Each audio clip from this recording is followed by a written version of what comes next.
Okay, I think we can go ahead and get started for our session. I hope everyone can hear me okay, and maybe everyone could take a moment to just check your Zoom and make sure you are muted. Not everyone's muted yet. And I think we'll go ahead and kick off. So can we go ahead and share the slides and we'll just get started. Thank you all for joining us. Okay, so hi everyone. My name is Adina Abelis and I'm a research science manager on the Public Opinion and Survey Science research team at the Chan-Zuckerberg Initiative, or CZI. And I work really closely with CZI's housing affordability team, which is dedicated to ensuring that everyone in California has access to a safe, reliable, and affordable place to call home. Our statewide housing affordability program is anchored to the 3 Ps, so the equitable production of housing, the preservation of housing, and the protection of residents from displacement. I'm thrilled to join you all today and help moderate an exciting discussion about the California Dream, which is a new narrative framework that has the potential to build greater support for housing reform across California. So can we go to the next slide? And before I begin talking a bit more, I'd like to introduce you to today's panelists. We have Giovanna Morales-Tilgren, a policy coordinator for housing at the Leadership Council for Justice and Accountability. Iris Murillo, the communications manager at Housing California.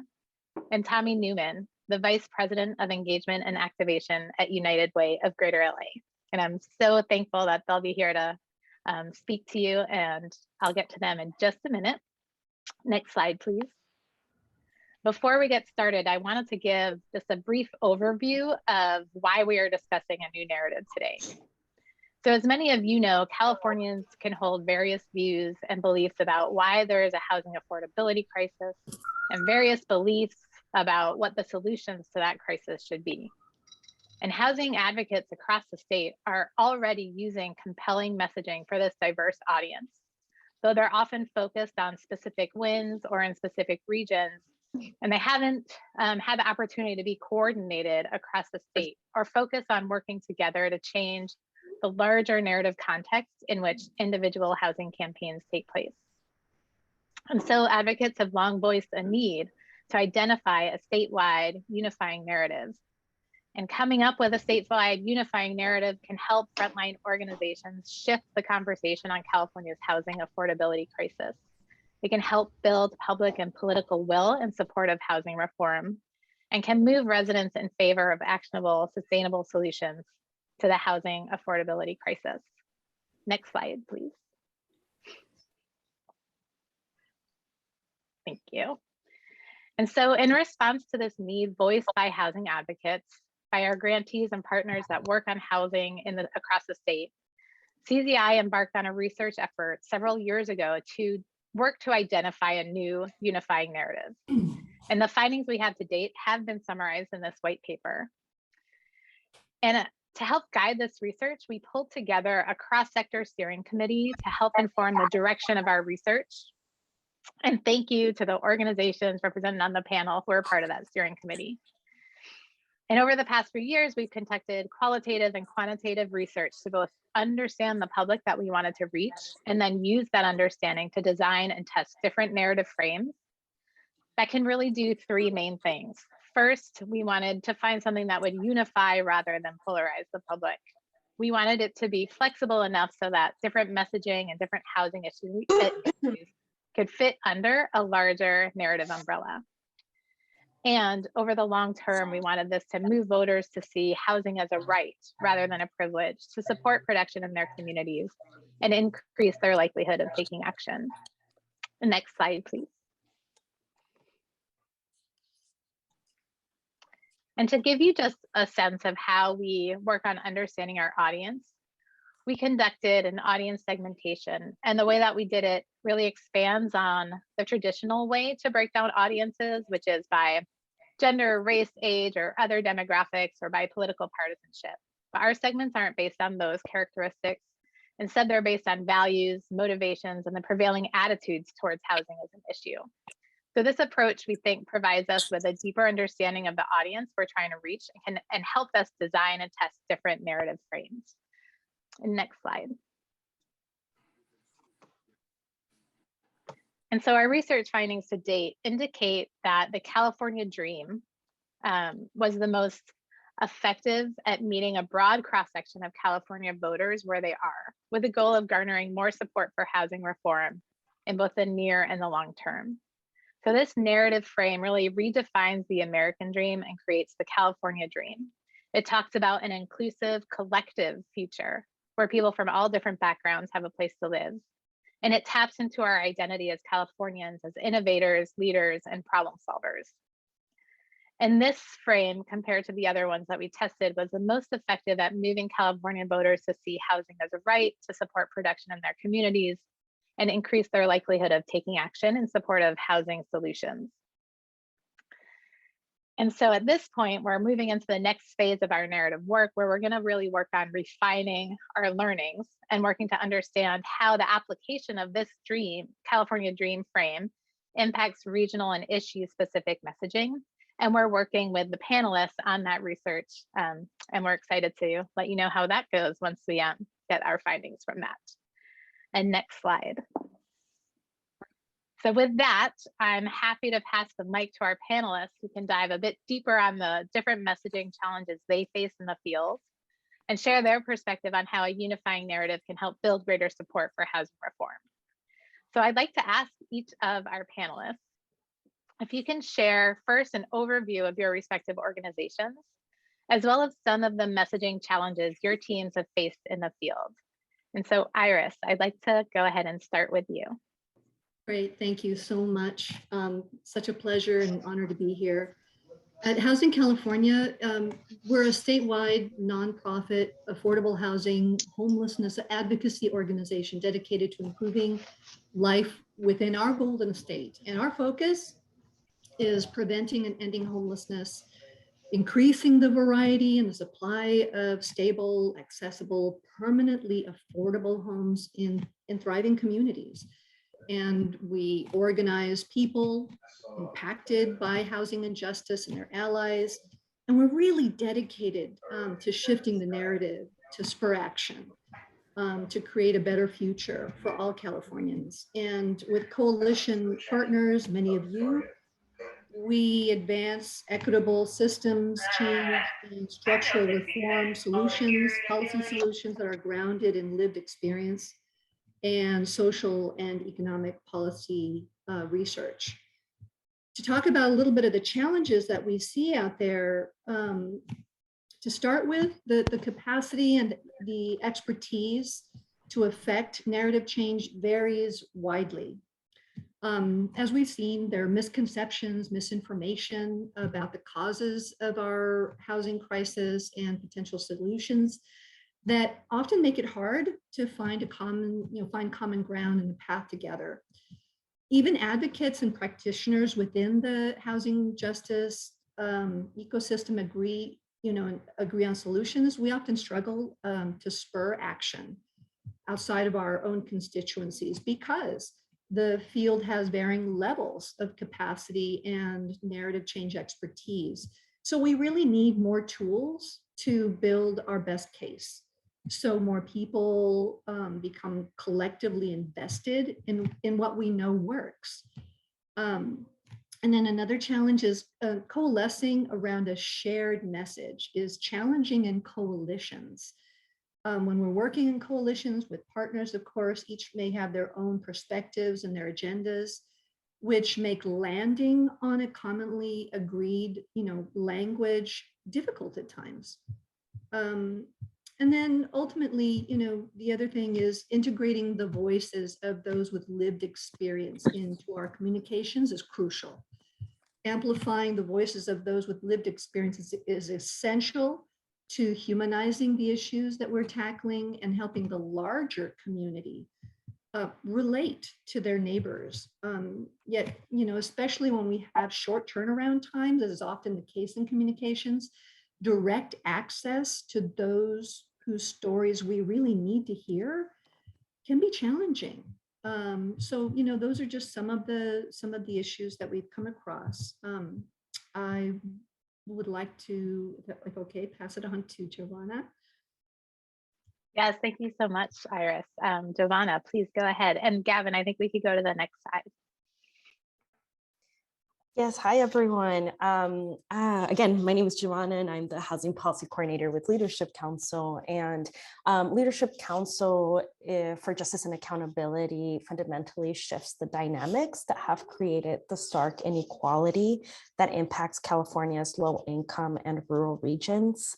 We are based in the San Joaquin and the Eastern Coachella Valleys, and we work alongside the most impacted communities to advocate for sound policy and eradicate injustice to secure equal access to opportunity, regardless of wealth, race, income, and place. Through community organizing, research, legal representation, and policy advocacy, we impact land use and housing policies, among others. For us, the messaging challenges we have encountered is not having a consensus around certain housing vocabulary that we can use among our targeted population to empower people to advocate for equitable housing policies. If you are not in this housing space, it is really difficult for residents and communities to understand the process of building affordable housing, and it can be very ambiguous to the general public. And so even though communities in every county and city that we work in are encountering the same housing problems, we have found it very difficult to come up with like one unifying message. And the more we talk about the vast housing crisis that's happening in California, the more communities and residents realize that this is an immense and overwhelming issue that also intersects with other policy areas like climate, infrastructure, transportation, and even safe, clean water. And so it has become very difficult to find some sort of like anchor where we can leverage our housing narrative around. And not everyone has the same values for housing justice. So how do you create a narrative that compels people to care or act on housing justice? So that's definitely something that we've come across. And also I want to bring up that a rural housing narrative is often forgotten, despite the fact that there are millions of Californians living in rural and remote areas of the state. So the broader public finds it difficult to understand the infrastructure issues in rural areas face, and how that is connected to the quality and accessibility of housing in different regions.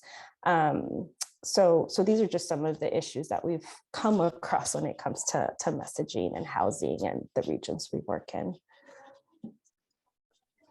Thank you so much, Giovanna. Tommy, I'd like to pass it over to you.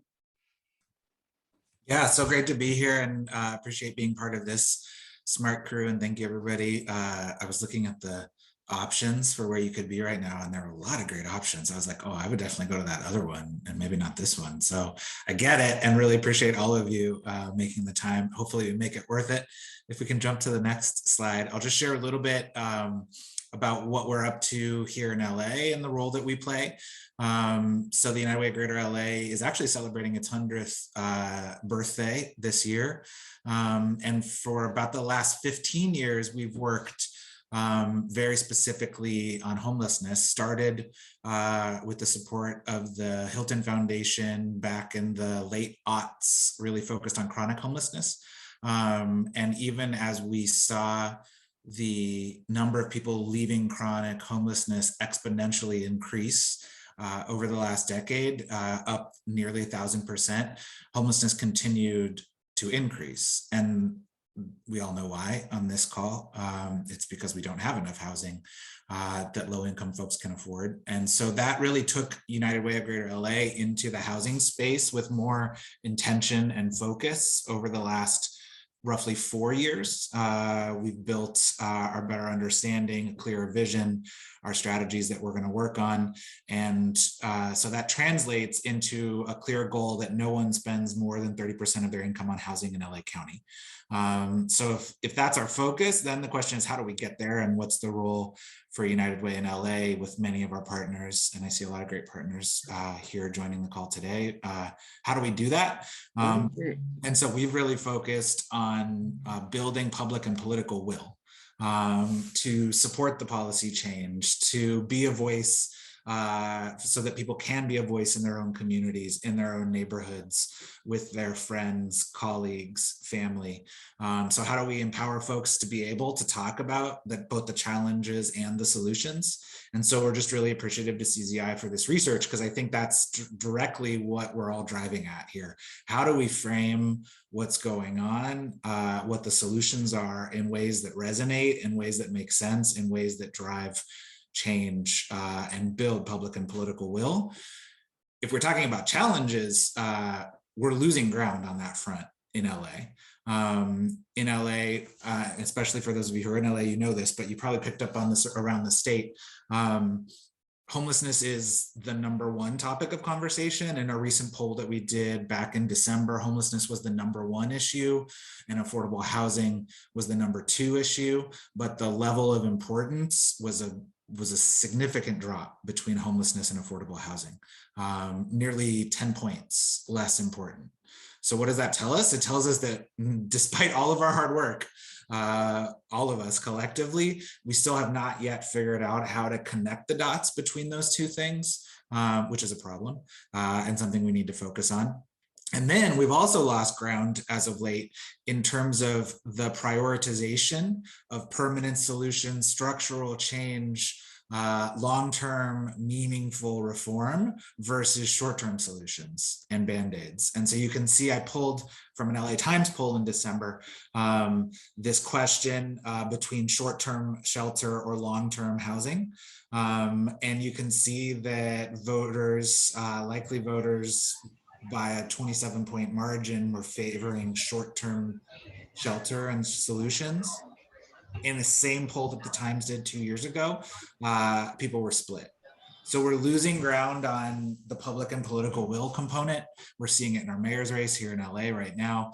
And so those are, if we have a dashboard, those blinkers are flashing red for us here, and we've got to figure out the right strategies and tactics to be able to move folks back in the direction that we want to move. We can jump to the next slide. So what are some of the insights that we have on how we can move folks? First of all, one campaign is not enough. It's not going to be one organization. It's not going to be one campaign that reaches enough people in enough places with the right messages. It's collectively all of us. And so how do we build that shared infrastructure, that shared knowledge, that foundation that a broad array of organizations can tap into, that influencers and notable people can tap into? How do we create this sort of cacophony of similar messages? We're not trying to get everybody to say the exact same thing, because people are not robots, but we want to be able to have that sort of North Star and that vision that people can grab onto. And I really do think that the California Dream Frame gives us that to work with. Sharing ideas and strategies isn't enough. That's not a subtle dig at what we're doing here today. This is the building of the ideas, but then the question is, how do we operationalize them? How do we create that capacity, create that fluency and that understanding with the way we talk about the challenges and solutions? And how do we embed that? deeply in to a broad cross-section of organizations. And this comes out of learnings that we've done. We've held convenings, we've brought together working groups, and we always see that it's the challenges in carrying that through line into the day-to-day work, carrying that through line into what people are doing. And so we can't just be putting out toolkits and calling it a day. And I don't think that's what anybody in this call wants to do. We want to do the research, we want to understand where we're trying to go, but then we want to help people use what we're talking about here. And so the only way to do that is through sustained investment, through really articulating what the plan is. When we talk about plan, where are we trying to get? What are we trying to do? We're not talking about a 35-page, highly detailed report, but people need to sort of understand where we're trying to go. And I think that the California Dream offers us that. Then we need to talk about the path. What do we need to do to get there? What do we need to do to realize this California Dream frame that we're talking about? What do we need to do to create an LA County where nobody spends more than 30% of their income on housing? People are looking for that clarity. And then we need to talk about it along the way. We need to talk about the progress. We need to talk about where there are wins and where we're struggling. And we need to create that conversation so that people are seeing like, oh yeah, we can get to this place. This is not a pie in the sky, unachievable dream, but little by little, we can get our way there. And this is how we're doing it. So those would be sort of 3 insights coming out of us, coming out of our work in LA that we're trying to bring to this larger statewide conversation. And then over to my last slide here. Just an example that I want to share, and a lot of folks on this call have been deeply part of this. We're really proud to be part of the Our Future LA Coalition here in LA County and have helped build what is a really diverse and cross-sector coalition. And we're trying to create something that the Bay Area actually already did, which is the Bay Area Housing Finance Authority. And so we're trying to create the LA version of that. And so why am I sharing this slide? Because what you can see here is that we're bringing together electeds, business organizations, service providers, labor, a cross section. And these are just a sampling of the endorsers on this bill. And everybody is sharing similar reasons and a similar narrative frame for why we want this particular solution, this particular bill that the coalition is advocating for. And so it's an example of the type of tent that we need to build. This can't just be housing people talking about housing stuff. We're not going to win if that's what it is.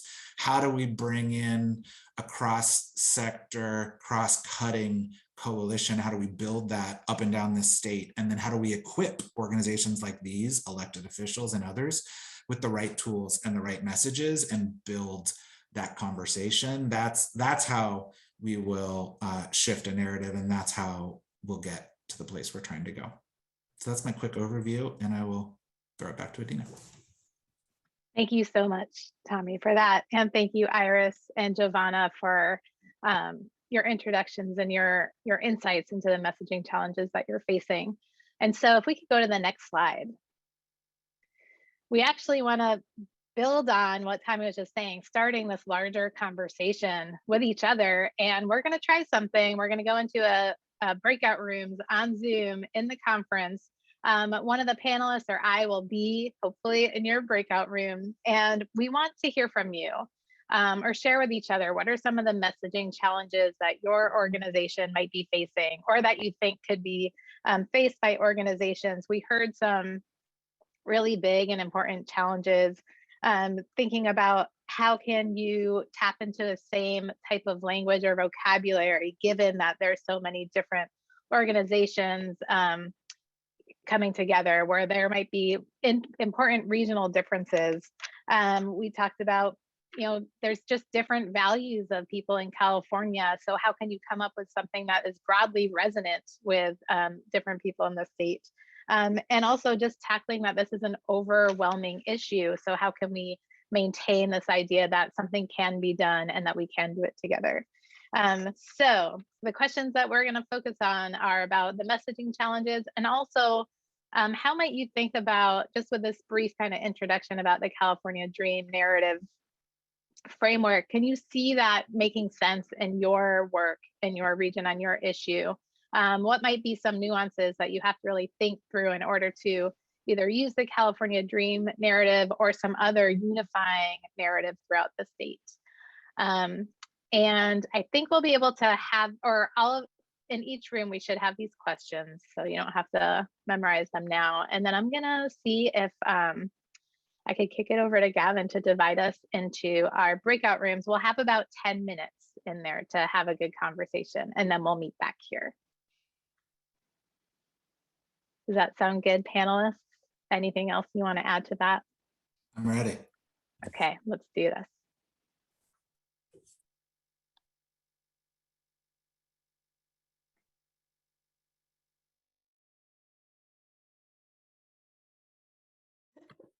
Well, I think we all came back quickly.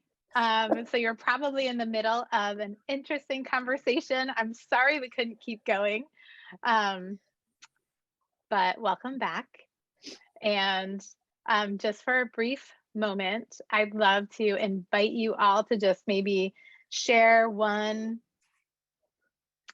insight or one thing that you want to lift up about the messaging challenges that you discussed in your group. I know our group wanted to discuss more. So I think that's great. This is the beginning of a longer conversation. And so just take a moment to type in the chat, and I will take a moment to get my questions ready for the panelists.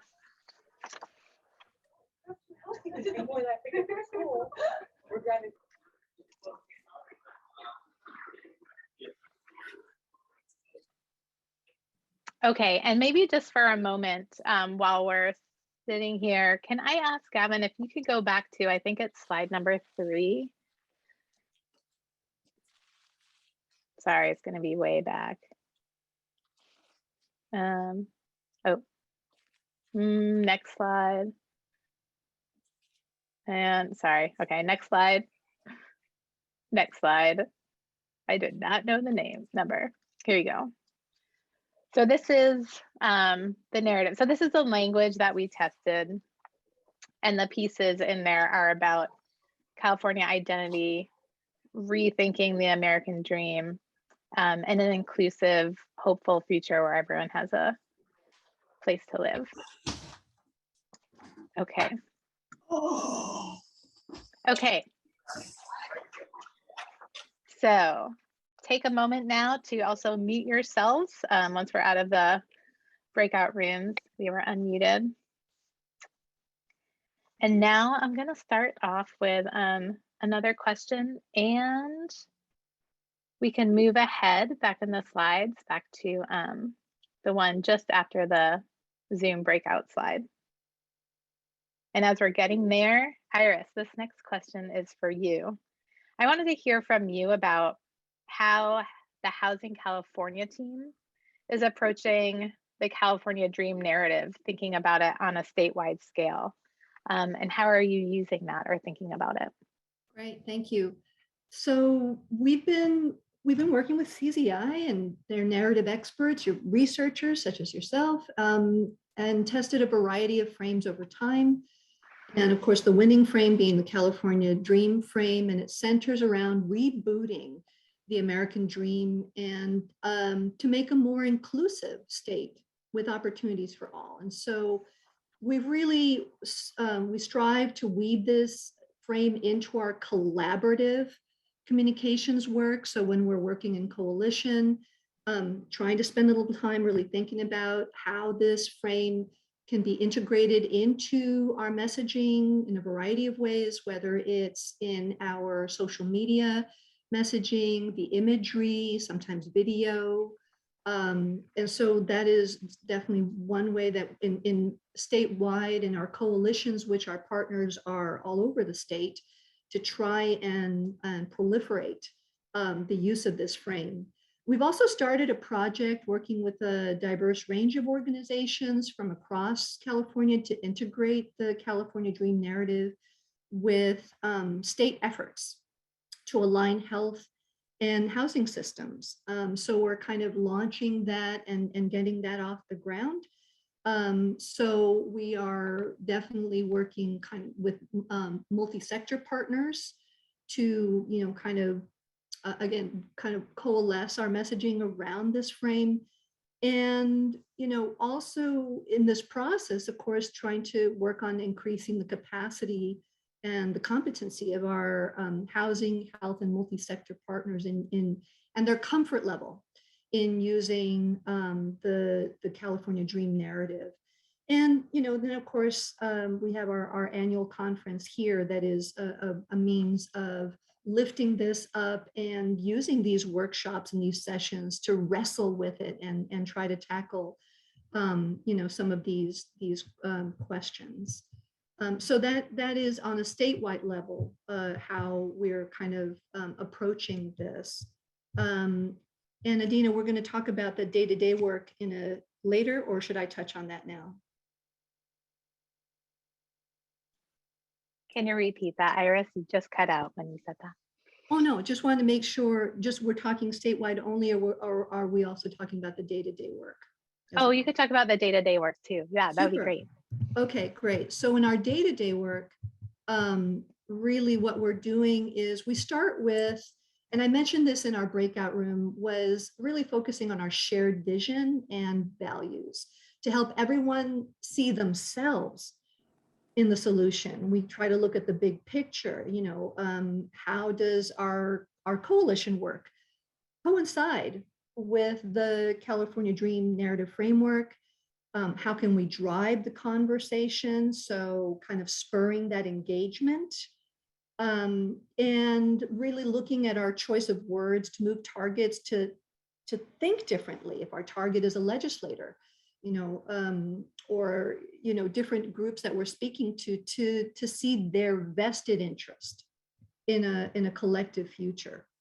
And to practice this, what it means is that we breathe life into the messaging by looking at communication options when storytelling.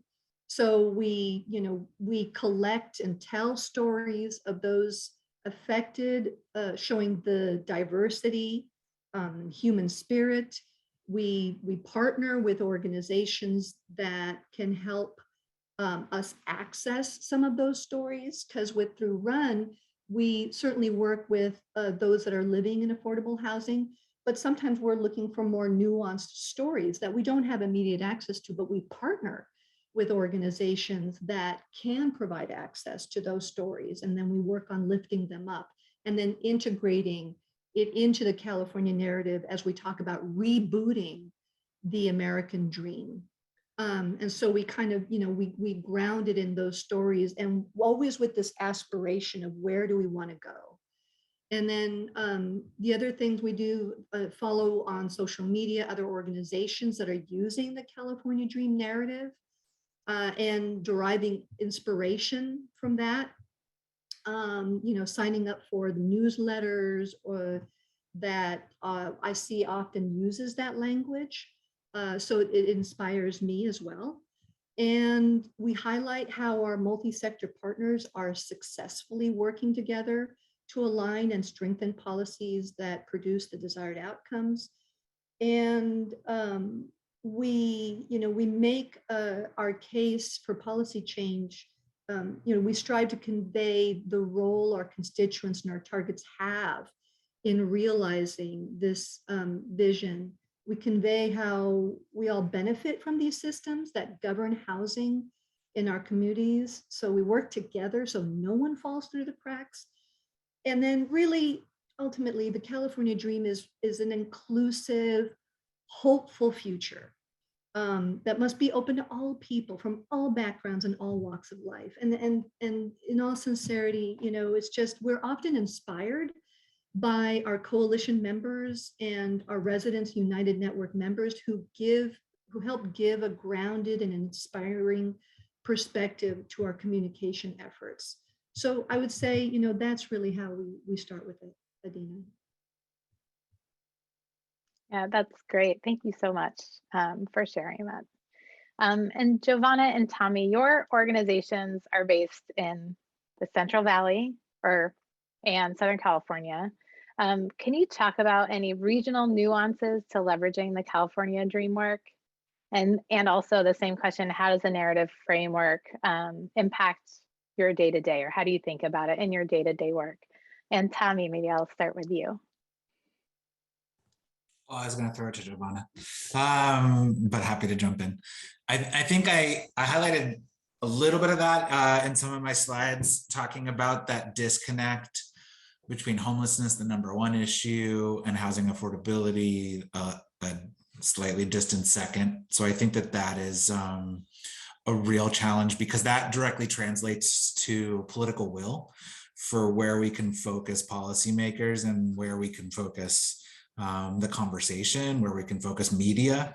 I can't tell you how many times we'll get on the phone with a reporter and we'll try to talk about housing affordability for low-income and working families, and the reporter will be like, yeah, but I want to talk about homelessness, and we'll be like, well, these two things are connected. And so I'd say that's a core challenge for us, is how do we build that connection, because it will increase focus and will. On the positive side, I would say that, even in some of the early CZI research as part of this project a couple of years ago, we saw a different tone. It's not a different tone and a different nature of coverage around housing affordability in LA County than we saw in other parts of the state. So I don't want to confuse the distinction between the issues for ignoring housing affordability. We have made good progress, and the research shows that housing affordability is being framed in some of the ways that we want, and are productive versions. So we don't have narratives in LA County like, if you can't afford to live here, you should leave, in media coverage, which we do see actively in media coverage in other parts of the state. And certainly I picked it up sort of anecdotally in Bay Area conversations. So we don't have that in the same way. We do have a little bit more of a openness and willingness to talk about the housing affordability challenge as it relates to the competitiveness of LA County, as it relates to displacement and people being forced to move far away from their long-term communities. So we've made progress on that front, which I give lots of appreciation to. So that would be on the narrative front. On the more sort of capacity front, I'd say we have a really amazing and dedicated crew of housing and homelessness organizations that are carrying these messages. But the drop off to other organizations, to business communities, to the entertainment industry, to even labor partners, that drop off is so steep in terms of fluency with how we talk about the challenges and the solutions, in terms of being comfortable and ready to speak about the challenges and solutions. That for me, that is our biggest challenge, and we're actually sort of starting to conceive of an initiative to tackle that challenge directly, which is increasing fluency and tools and conversation outside of the usual suspects. Because I don't think there's any way that we can all be successful unless we can have people who are just, going to work at Netflix and trying to figure out what the heck is going on and feeling like they can talk about it, and that there is a North Star to work towards. So I'd say that is our biggest challenge in LA, expanding the conversation. And my hunch is that's a challenge up and down the state as well. Thank you. And I did notice that there was a question that came in. I'm going to save the questions until the end. We'll have about at least 10 minutes to ask questions. So if that's okay with you, Ron, that I'll come back to that question in just a little bit, because I want to give Giovanna an opportunity to also answer this question, talking about regional nuances and leveraging the California dream and how you're thinking about it in your day-to-day work. Yeah, thank you, Adina. So as far as the California Dream Framework, it really like allows us to incorporate the housing challenges that we are having in the Central Valley and the East Coachella Valley into this narrative. And that really helps in a few ways. So one, it uplifts the housing specific challenges, right, in these areas. And even though California is facing a housing crisis, there are some differences, like the lack of infrastructure to build affordable housing that I mentioned before, also the lack of political will to increase affordable housing production and protections for tenants, and the impact that climate change is having on existing housing. And so it really allows us to incorporate this, but it also allows for this unifying narrative. So not only by acknowledging and uplifting region-specific issues, but reinforcing the fact that we also have similar obstacles, right? Such as continued rent increases, illegal evictions, and lack of affordable housing production. So this narrative really gives us an opportunity to present these issues and solutions in a way that people haven't heard before. It's sort of like a fresh way to present it to them. And it's also very solution forward. It's a really solution forward take, which is great, not only for our communications work, but also for the work that we do with residents and communities.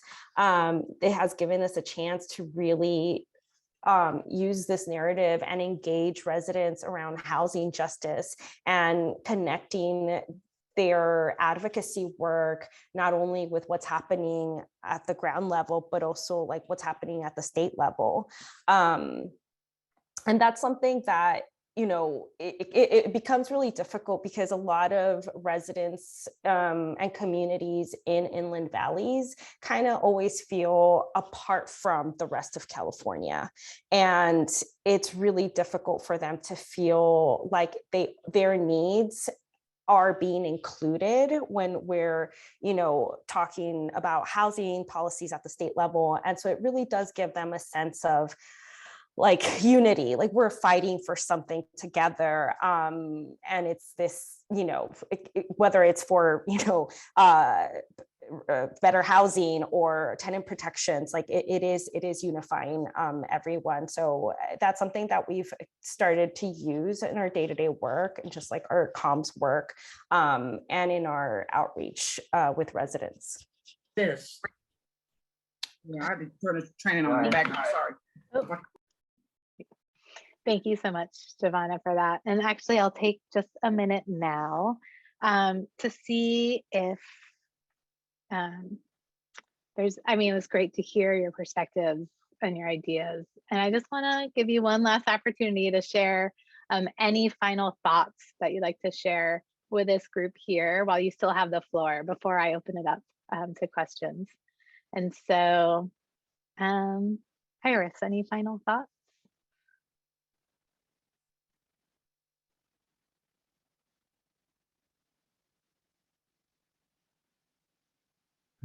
Yes, actually, I do have some final thoughts. So here, I just wanted to, here.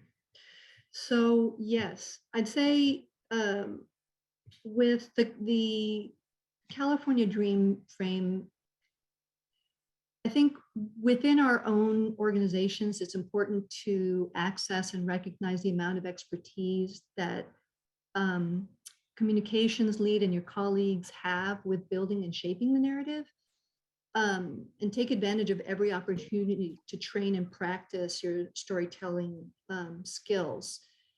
And you'll find, you know, opportunities, for example, through NPH, Nonprofit Housing Organization. They have some great resources there as well, and opportunities, but any chance to build those skills and then share the new framework with your colleagues, show them how it can be integrated into their communications efforts. Engage your executive director and your colleagues in helping you craft and tell the story, and to weave the California Dream framework into their talking points. And then, you know, collecting, as I mentioned, collecting content and examples from others who are using the California Dream framework to inspire you. And then finally, in working with coalitions, just communicate and align vision, set of values, and plan for for advancing strong health, housing, and economic prosperity outcomes, statewide, and just continuing to build that capacity. So those are the just last few thoughts I have. Great, thank you. And Giovanna, I'll kick it to you next. Any final thoughts? Yeah, I think just some final thoughts are, I also didn't mention that this narrative can also, help with not only unifying like residents and communities, but also like the organizations, partner organizations that we all work with, because I think there's also like different narratives being used when it comes to housing. And so it does help kind of bring us together and kind of fight for certain housing policies. And I think also highlighting the fact that housing as a human right in the state of California kind of rings loud and clear with a unifying like housing narrative that despite greater challenges, our goal is to ensure that every community we organize with has access to safe, affordable, and quality housing in the state of California. Thank you. And Tommy, any final thoughts from you before we open it up? Oh, I always have lots of thoughts. So a couple of things. When we were exploring the creation of the Everyone In campaign here in LA 4.5 years ago, there was a lot of skepticism amongst funders and others around not the community organizing components of our campaign. Everybody loves it, sees it, gets it. Not the events and engagement components of the campaign, tours of supportive housing, coming to bring people together. Everybody got it, loved it. The communications parts, the investment in digital comms, the investments in research, the investments in earned media work. There's a lot of skepticism. And what I'm happy to share is, and I think this CZI has really led the way in this, that skepticism I think is gone now, which is good for all of us here. Like, I think that there is a shared agreement that we need to invest more in building shared narratives, that it takes investment, that it's worth it, and that it needs to happen up and down the state.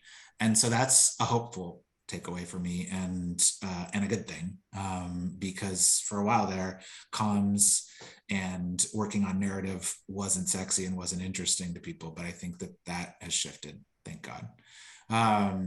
And so that's point one. Point two is we still struggle to operationalize and maintain the focus and investment. It becomes an afterthought. And I'm a guy who was a director of comms at LA Family Housing, a nonprofit developer and service provider here in LA. Right. And like, we always fall back into our sort of patterns, and we fall back into what we know. And so I think the challenge here and the opportunity is to figure out collectively how we operationalize this and carry it forward. And so I really agree with Iris's point around our newsletters and our talking points and our messages. Like, that's for us as the folks in the trenches every day. And then how do we expand the conversation and bring others in? I'd say that those are our biggest challenges. So some progress, but also some pretty big challenges still out in front of us. Thank you all for sharing those insights. And I want to take now just an opportunity to open it up to everyone that came and spent some time with us today to see if you have any questions. And I think a good way to do this is feel free to raise your hand. I can call on you, or if you don't want to speak, you could type it into the chat and I'm happy to read it for you. And so I will just get started, because we had one come in, actually, Tommy, when you were talking about thinking about how you apply this in LA for the work that you're working on. And it was really about, do you see the California Dream framework largely working to connect the issue of housing, how to develop housing, with the issue of homelessness? So maybe you could talk a bit about that. Well, good, insightful question, and reflective of what we've been working on with Adina and the crew to play with versions of it. And actually, I think the results have just come back recently from some field testing around how do we weave homelessness in to this frame, because I think what the CZI crew has been very clear on is like, this is the foundational frame, but then what do we need to do to make it sort of work in a given region? And so the thing I was waving my hand on was this split between homelessness and housing, and how can we use it to try to bridge that gap? So I think the answer is absolutely yes. I think that the highest level version of the message that Adina shared at the beginning of this call is where you start, but you've got to connect it to what people are thinking about so that you sort of meet them where they are and then guide them in the direction that you're trying to go. So I think the answer is yes, but I don't think that the baseline message on his own is enough. I think it's about how you sort of build on top of that and with it, which is on all of us to figure out. Yeah, I agree. Iris, yes. Yeah, if I can add to that, I think where my mind goes is, yes, in weaving the issues of homelessness, I think we start with our values-based messaging, and certainly our shared future, and that we have a vested interest in solving homelessness because it affects the entire community. That it does affect us, even when you think it doesn't. It does. And to try to bring that into, rebooting of the American dream and really what it means, and weaving that in there. So I think that there's opportunity there. And so I'm really optimistic and deeply grateful for all the research that has been done to kind of lead us in a direction that we think will move the greater populace to kind of start to embrace this. So I just kind of wanted to put that out there. Okay, and as others are thinking about questions, there's one that's brewing in my mind that I wanted to ask as well. Because a lot of what we've talked about, at least with respect to homelessness and housing affordability, is maybe people don't see the connection that since housing affordability is a problem, that it's a cause of homelessness. But have you all in your work in your different regions looked at is potentially people don't support housing solutions that you're putting forward, not because they don't support them, but they don't think that they'd actually work, that they'd actually solve the problem. So this idea of this belief that it's going to be effective at addressing the issue. Have you looked at that piece at all?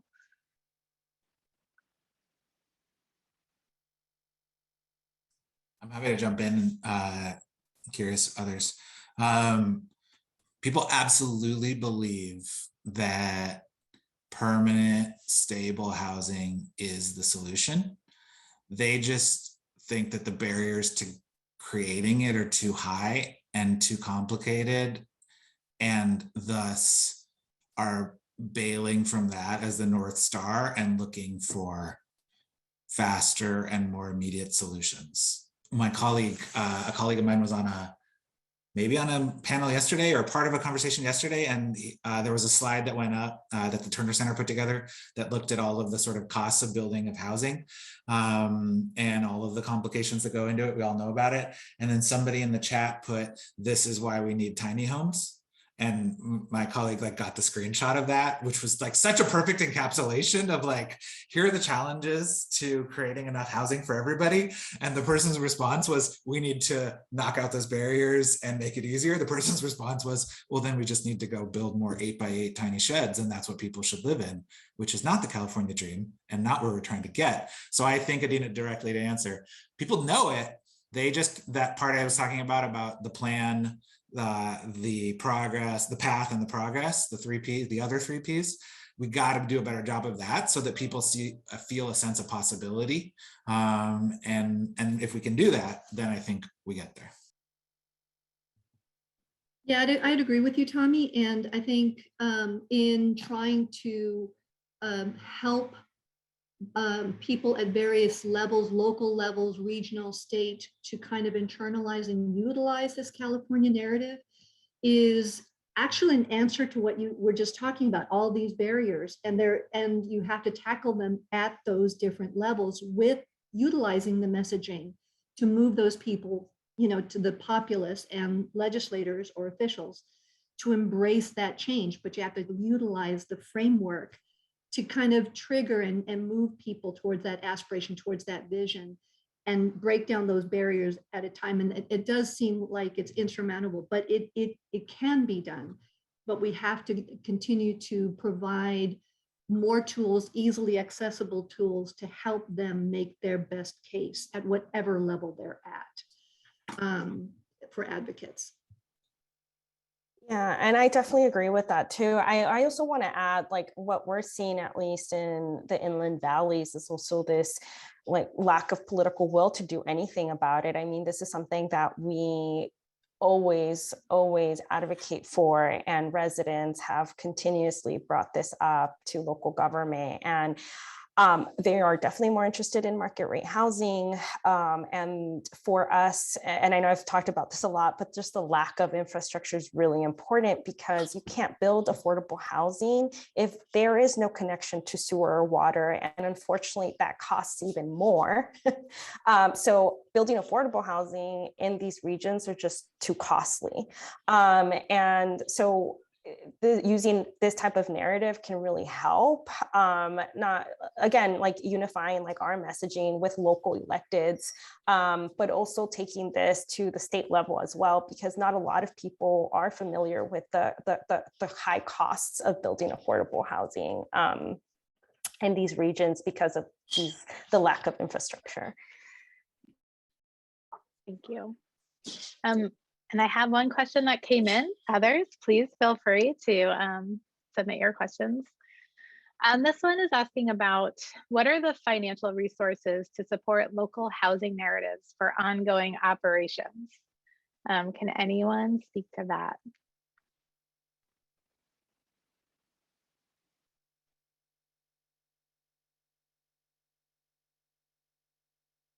You might have stumped them, Regina. I mean, I could go ahead and, I mean, we are very thankful that we're working with CZI and researchers in order to develop this. And I don't, at least in the regions we work in, there aren't really any local resources to help build our messaging or comms work around housing. It's very limited. So when opportunities like working with CZI come up, we definitely do take them. But I'm not sure if anyone else has had any, other resources that they know of. I am going to call on my colleague, Rob Avrush, to speak a little bit more on this.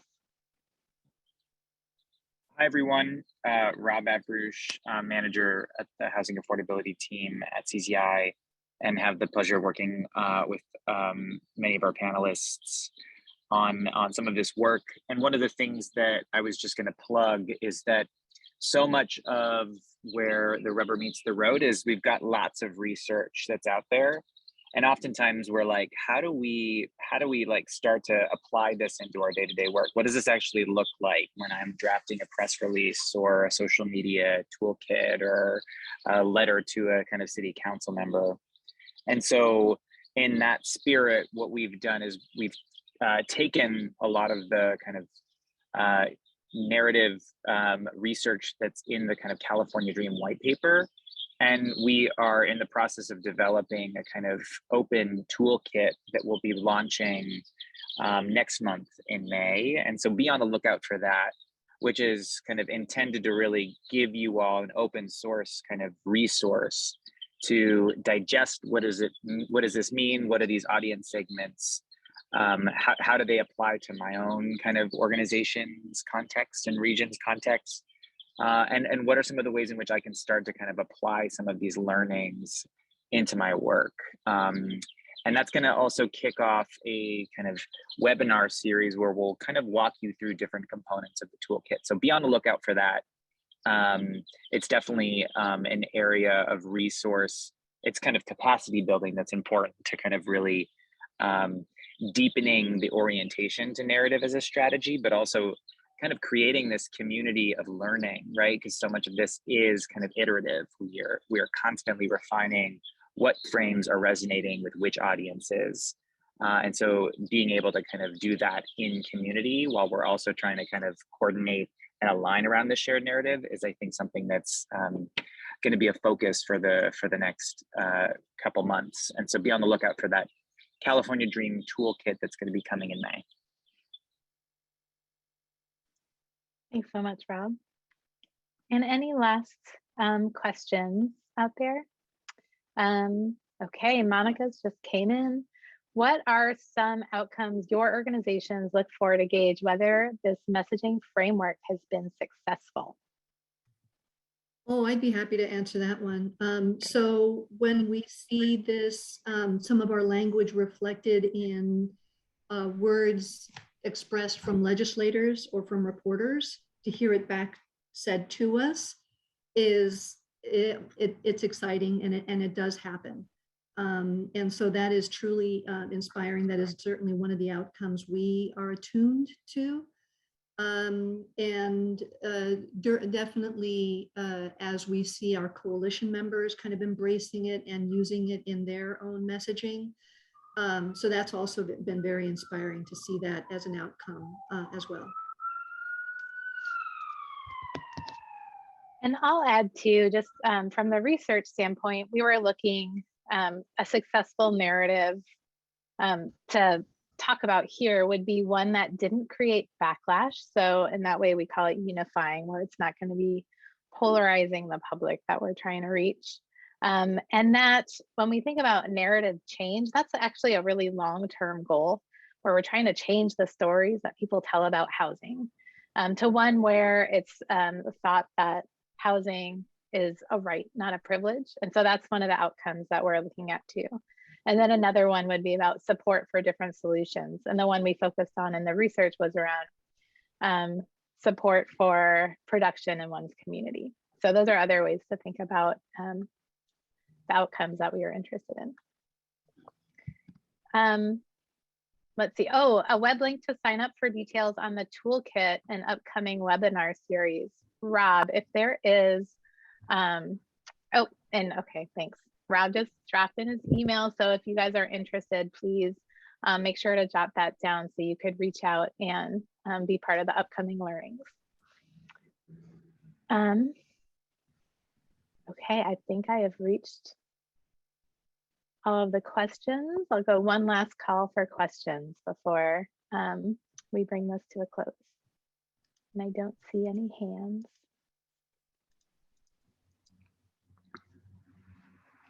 Okay. Well, then I'll take this opportunity to just thank our panelists, Giovanna, Iris, and Tommy. It was wonderful to be in this panel with you. And thanks to all of you who came and listened and participated today. We really appreciate you taking the time to be with us. And I hope the rest of your conference goes really well. Thank you all so much.